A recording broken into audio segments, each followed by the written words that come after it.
त्यांना ओबीसीच्या पाहुण्याला द्यायचं, पण आम्हाला फक्त म्हणायचं सोयरे बसत नाहीत. ओबीसीच्या सोयरे नाही बसलेत, कोण बसले रे? ओबीसीच्या सोयरे नाहीत तर कोण येते? 180 जाती होत्या 1967ला. आज त्या पावणे 400 झाल्यात. सोयरे नाहीत तर कोण? त्यावेळेस घातलेली माळी समाजाची जात, उदाहरणार्थ देतोय, तशा सगळ्या जाती धरा, त्यांचं रक्ताचं आहेत का नातं? बाकीचे घातले 6 जाती, त्या फुलमाळी बेलमाळी नंतर ज्या घातल्यात, हे रक्ताचे आहेत का संबंध यांचे? भावकी आहे का यांची? एक माळी पहिल्यांदा घातला,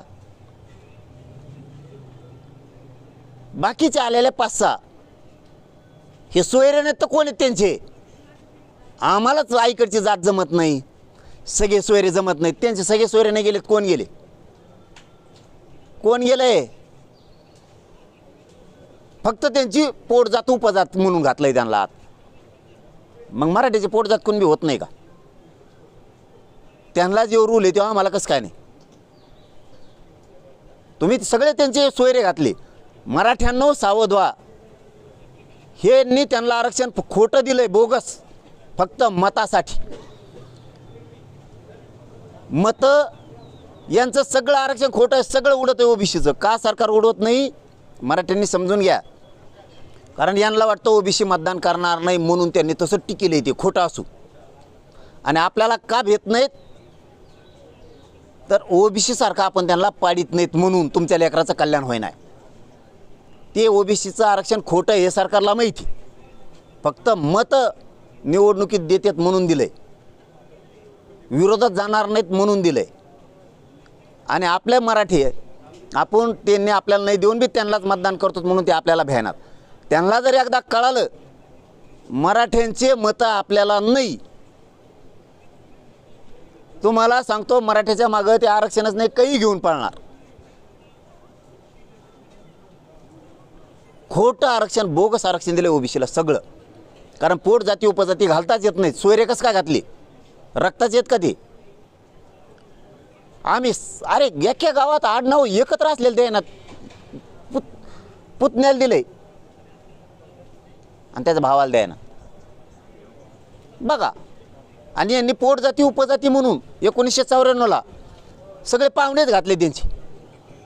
आणि आम्हाला म्हणतात पाहुण्याला देता येत नाही, सगळ्या सोयऱ्याला देता येत नाही. आणि त्यांचे 180 ओरिजिनल जाती घातल्या होत्या, नंतर 450 घातल्या, सोयरेच घातले ना. त्यांचं कोणतं रक्तात नातं? भावकी आहे का? समान आडनाव आहे का? दाखव, चल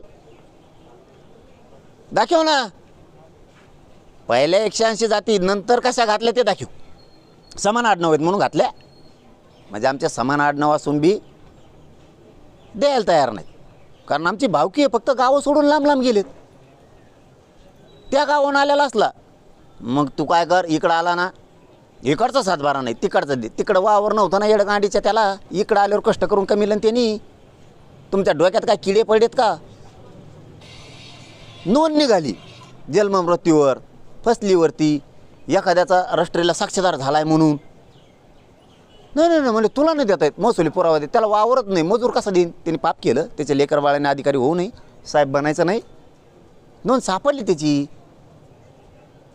नाही म्हणतात महसुली दी. महसुला सापडलं. प्रवेश निर्गमवर आहे का? अरे शिकलं नाही ना यार ते. तो काय डोकं सरडं का काय, ते शिकले नाही. पहिले लोकांना शिकत नव्हते.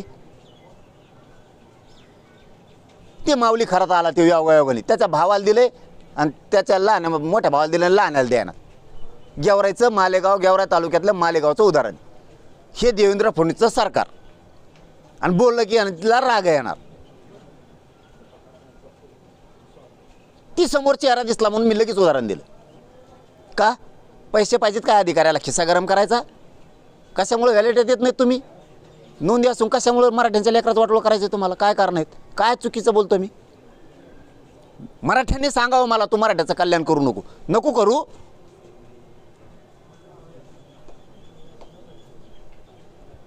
मी प्रामाणिक आहे. काय माझी चूक आहे मी प्रामाणिक असणं? माझा विरोधातला विरोधक सुद्धा मला म्हणतो हो तो प्रामाणिक आहे, पण आमचं त्याचं जमत.